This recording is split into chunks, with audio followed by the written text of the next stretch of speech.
Hello students, very good morning to all of you who are watching this video right now. So आज हम 12th standard chemistry में एक practical portion होता है जिसमें volumetric analysis एक टॉपिक बहुत इंपॉर्टेंट रोल प्ले करता है और उस टॉपिक के ऊपर ओरल क्वेश्चंस और उनके आंसर्स के बारे में आज हम यहाँ इस वीडियो के अंदर डिस्कशन करने वाले हैं. Okay, so let's start. Okay, so first question is here, what is volumetric analysis. सब एनालिसिस क्या होती है इसको समझने की कोशिश करते हैं. It is quantitative method of analysis dealing with the volume of solutions and their measurements. तो इस पूरे सेगमेंट के अंदर, इस पूरे प्रैक्टिकल के अंदर हम यही समझने की कोशिश करते हैं कि अननोन सॉल्यूशन की हमें कंसंट्रेशन फाइंड आउट करनी होती है और नॉन सॉल्यूशन मतलब एक स्टैंडर्ड सॉल्यूशन हमें हमारे पास ऑलरेडी होता है. ठीक है, एक क्वांटिटेटिव का रिलेशनशिप होता है, क्वांटिटेटिव का मेथड होता है और उस मेथड के थ्रू हम कुछ कैलकुलेशन करते हैं, प्रैक्टिकल वाला पार्ट भी कवर अप करते हैं. तो ठीक है, ऐसा कुछ होता है. बाकी इसके टर्म्स हम टर्मिनोलॉजी जो है आगे हम सीखने वाले हैं. तो नेक्स्ट क्वेश्चन बनता है, what do you mean by titration. Titration किसको कहा जाता है? To determine the concentration of unknown solution with the help of a solution of known concentration. मतलब कि नॉन कंसंट्रेशन हमें ऑलरेडी किसी पर्टिकुलर सॉल्यूशन की गिवन होती है और हमें अननोन सॉल्यूशन की कंसंट्रेशन हमें फाइंड आउट करनी होती है. कंसंट्रेशन से यहाँ मतलब है उसकी किसी भी सॉल्यूशन की नॉर्मेलिटी, मोलैरिटी, ठीक है, हो सकता है मोल फ्रैक्शन हमें फाइंड आउट करना हो और इसके बेसिक टर्म्स होते हैं मास परसेंटेज, वॉल्यूम परसेंटेज, ये कुछ टर्मिनोलॉजी होती है, पीपीएम होता है, ठीक है, पार्ट पर मिलियन.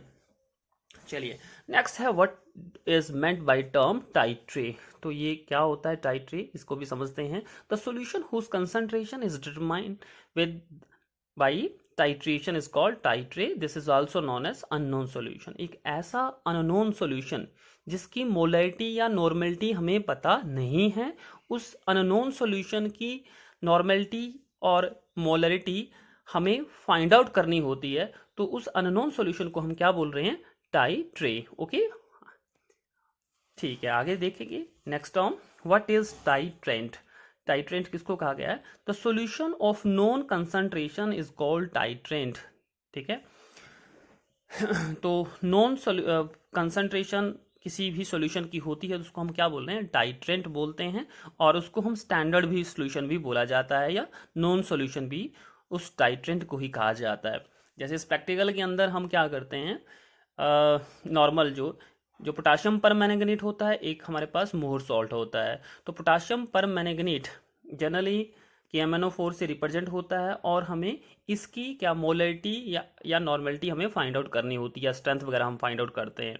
ठीक है, और इसके रिस्पेक्ट में जो हमारे पास मोहर सॉल्ट होता है उसको हम क्या बोल रहे हैं? एक तरह से स्टैंडर्ड सॉल्यूशन बोलते हैं, बिकॉज उसकी आपको कंसंट्रेशन या नॉर्मेलिटी या मोलैरिटी हमें पहले से ही पता होती है. ठीक है, तो मोहर सॉल्ट को क्या बोल रहे हैं? टाइट्रेंट बोल सकते हैं. सो नेक्स्ट क्वेश्चन बनता है यहाँ, what is an indicator. It is the substance which changes its colour with change in the pH value of the solution. Indicator normal एक, हम अगर समझें, एक ऐसा सब्सटेंस होता है जो कि कलर में, पर्टिकुलर सॉल्यूशन के कलर के अंदर चेंज, उसके वैल्यू के अंदर क्रिएट करता है. pH वैल्यू में चेंज क्रिएट करेगा तो उसके कलर, सॉल्यूशन के कलर में भी चेंज आता है. ठीक है, जनरली इंडिकेटर की हेल्प से हमें काफ़ी हद तक पता चल जाता है कि जो गिवन सॉल्यूशन है उसकी जो कंसंट्रेशन है उसमें कोई चेंज आ रहा है या नहीं आ रहा है. मतलब इंडिकेटर हमें ये इंडिकेट करता है कि आपका जो सॉल्यूशन है उसके अंदर एक कंप्लीट रिएक्शन होने जा रही है या हो गई है. ठीक है, तो अलग अलग इंडिकेटर यूज़ होते हैं, जैसे कि फिनोल फेथलीन है, वो भी एक इंडिकेटर है. और यहाँ इस प्रैक्टिकल के अंदर जनरली फिनोल फेथलीन एक्ट करता है एक सेल्फ इंडिकेटर के रूप के अंदर. ओके, बाकी आपने पढ़े होंगे कुछ नेचुरल इंडिकेटर होते हैं, कुछ सिंथेटिक इंडिकेटर भी होते हैं और कुछ ऑल्फैक्टरी इंडिकेटर्स भी होते हैं. तो मैं वहाँ हम ज़्यादा डिटेल में बात नहीं करेंगे फिलहाल इस केस के अंदर. ओके, सो इसके बाद हम क्वेश्चन नंबर 6 पे आ जाते हैं. What is the end point. इस प्रैक्टिकल के अंदर एंड पॉइंट किसको कहा जाएगा? It is the point eight which the chemical reaction involve in the titration is just completed. मतलब कि जो एक केमिकल रिएक्शन होगा, ठीक है, जब हमें ये लगेगा कि ये रिएक्शन कंप्लीट होने जा रही है, टाइट्रेशन जब कंप्लीट होने जा रही है, तो वो उसका एंड पॉइंट होगा। मतलब कि इस प्रैक्टिकल के अंदर जो एक रेडॉक्स रिएक्शन का जो प्रैक्टिकल हम करने इसमें करते हैं, उसके अंदर जो कलरलेस सॉल्यूशन होता है वो लाइट पिंक कलर में जब बदलने लग जाए तो अब हम कहेंगे कि वो उसका एंड पॉइंट है। किसके केस में बात कर रहा हूं मैं? Mohr salt versus potassium permanganate के रिस्पेक्ट में बात हो रही है। ओके, आगे बढ़ते हैं friends. The next question is what is primary standard? The substance whose standard solution can be prepared directly by weighing. ऐसे सब्सटेंस जिनका स्टैंडर्ड सॉल्यूशन डायरेक्टली हम बना पाएं बाय वेइंग। और बाय वेइंग का मतलब है उसका हम वेट वगैरह कैलकुलेट करने के बाद सॉल्यूशन आसानी से जिसको तैयार कर सकें। Okay, here friends, next question is what is primary standard? The substance whose standard solution can be prepared directly by weighing।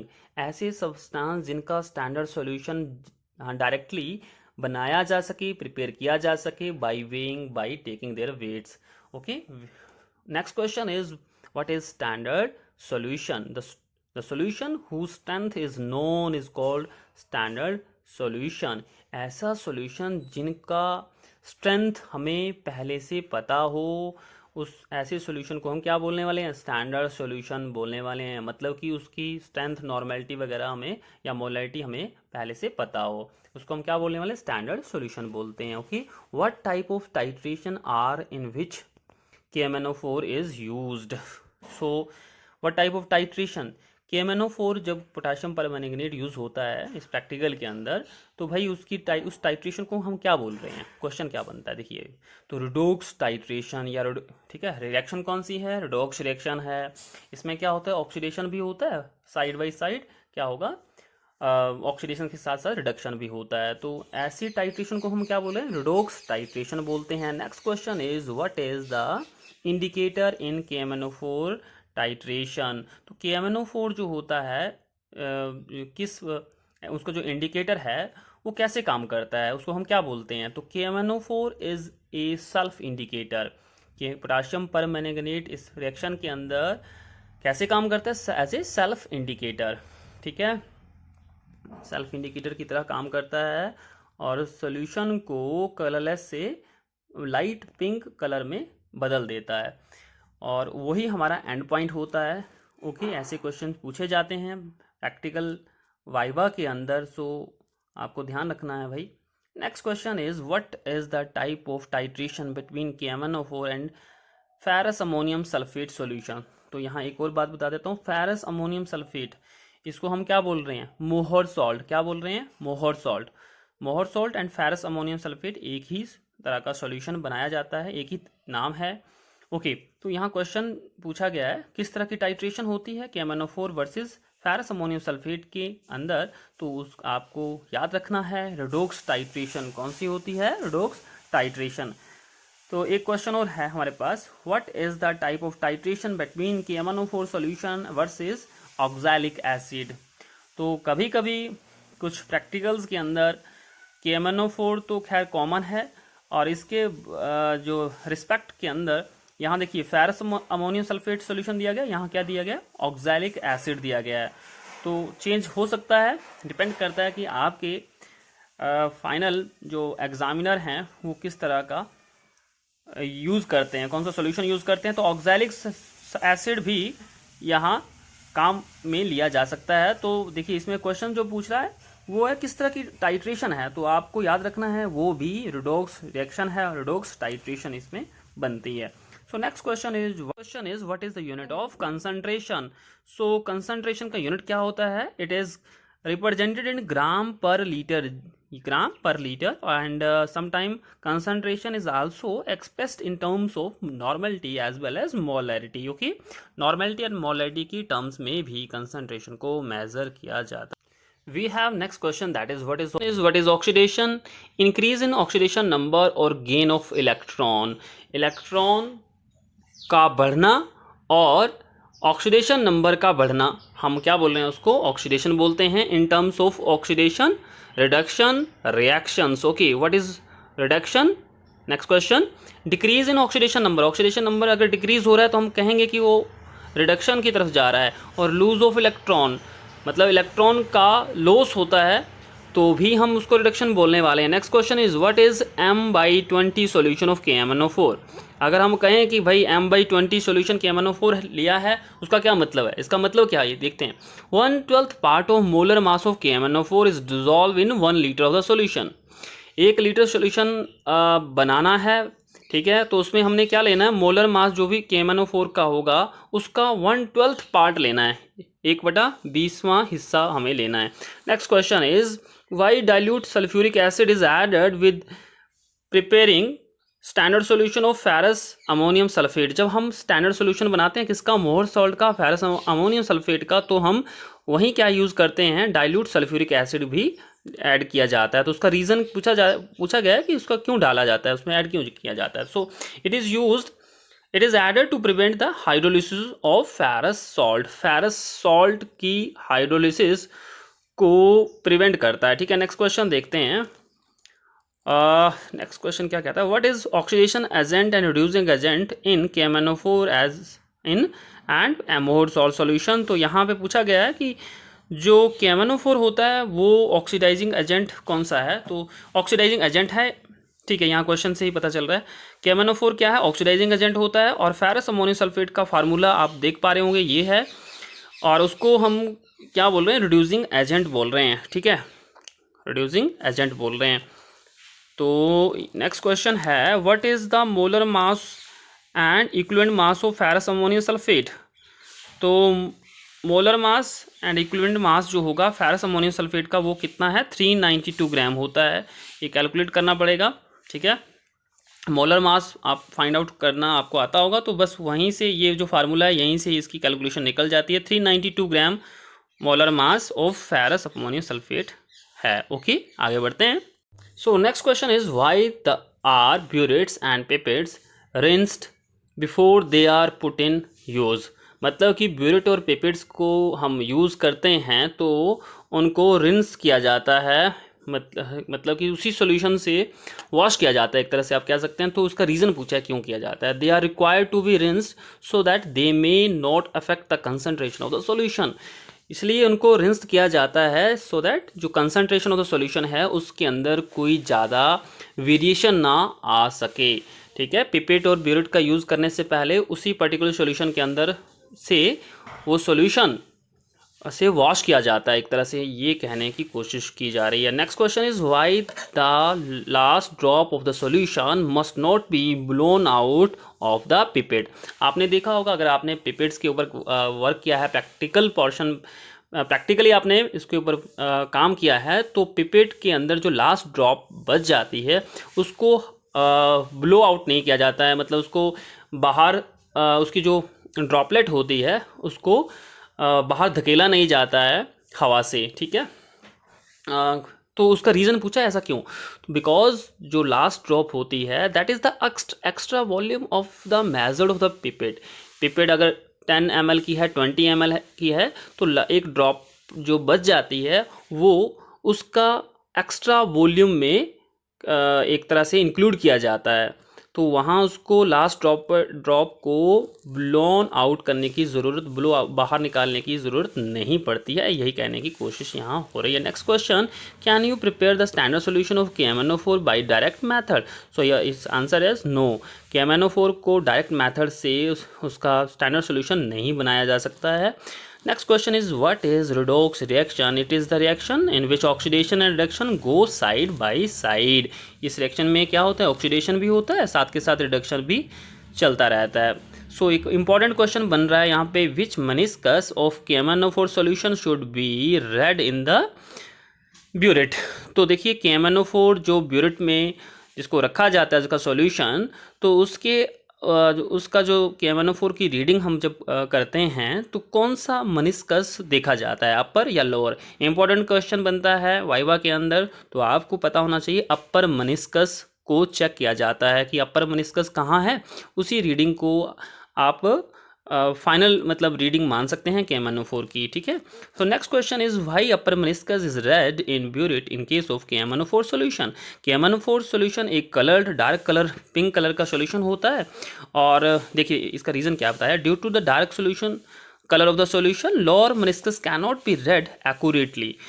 मतलब लोअर मेनिस्कस KMnO4 का बहुत अच्छे से हम रीड नहीं कर सकते हैं, इसलिए हम इसका अपर मेनिस्कस देखते हैं अगर हमें KMnO4 सॉल्यूशन की रीडिंग नोट डाउन करनी हो। तो यही कहने की कोशिश यहाँ पे की जा रही है। Okay, so one more question is why the solution of oxalic acid is heated up to 60 degree Celsius in its titration with KMnO4। अगर आप फेरस अमोनियम सल्फेट की बजाय ऑक्सैलिक एसिड के साथ KMnO4 की टाइट्रेशन कर रहे हैं, तो यहाँ क्वेश्चन बनता है कि ऑक्सैलिक एसिड को 60 डिग्री सेल्सियस पे हीट किया जाता है, ऐसा क्यों किया जाता है? Because we have to increase the rate of the reaction. Oxalic acid को 60 डिग्री सेल्सियस पे हीट करने का रीज़न क्या बताया गया? To increase the rate of reaction, reaction की स्पीड हमें बढ़ानी होती है, इसलिए उसको 60 डिग्री टेम्परेचर पे लेके जाना होता है। Next question is what is the molar mass of KMnO4। Calculate करना पड़ेगा, ये 158 ग्राम होता है। अगर आप याद रख सकते हैं तो बहुत अच्छी बात है। So next question is what is the molar mass of oxalic acid. सबसे पहले इंपॉर्टेंट क्वेश्चन कि ऑक्सैलिक एसिड का फार्मूला क्या होता है, तो ये आपके पास है COOH, ठीक है, बाहर ब्रैकेट के 2H2O। तो क्रिस्टलाइन ये एक ऑक्सैलिक एसिड का सॉल्यूशन है, इसका मोलर मास जो निकालना है कितना निकलेगा? 126 ग्राम निकल जाता है, ठीक है। तो एक क्वेश्चन और बनता है इसी का, इक्विवेलेंट मास हमें ऑक्सैलिक एसिड का फाइंड आउट करना है, तो कितना रहेगा? जो इसका मोलर मास आएगा डिवाइडेड बाई 2 कहाँ से आएगा? 2 मतलब यहाँ पे कितने हाइड्रोजन हैं। सो नंबर ऑफ हाइड्रोजन इस केस के अंदर आप देखेंगे तो कितने मिल रहे हैं?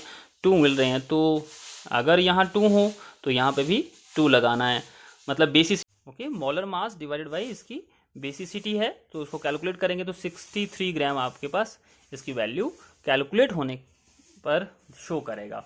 ओके, नेक्स्ट क्वेश्चन देखते हैं। So next question is what is molarity. Molarity is represented by symbol M, capital M। Okay, so number of mole of the solute dissolve per litre of the solution.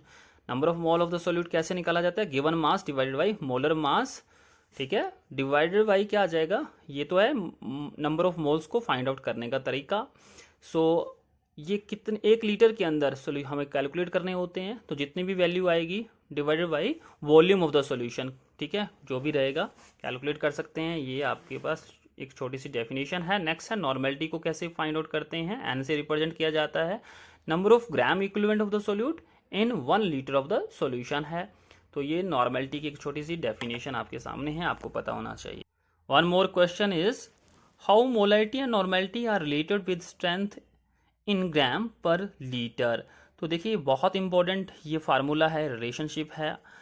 तो देखिए क्या कहा है, molarity and normality को हमें एक relation बनाना है strength के साथ। तो क्या strength in gram per litre कैसे कैलकुलेट होगी? Is equal to molarity into molar mass. Molarity into molar mass. अगर क्वेश्चन के अंदर नॉर्मेलिटी आप ले रहे हो तो आपके पास स्ट्रेंथ निकालना है, तो strength in gram per litre is equal to normality into equivalent mass. Normality यहाँ मोलैरिटी है तो यहाँ नॉर्मेलिटी आ जाएगा, मोलर मास है यहाँ पे इक्विवेलेंट मास आ जाएगा। तो इस तरह से इस फार्मूले को अप्लाई करने के बाद आप देख पाएंगे।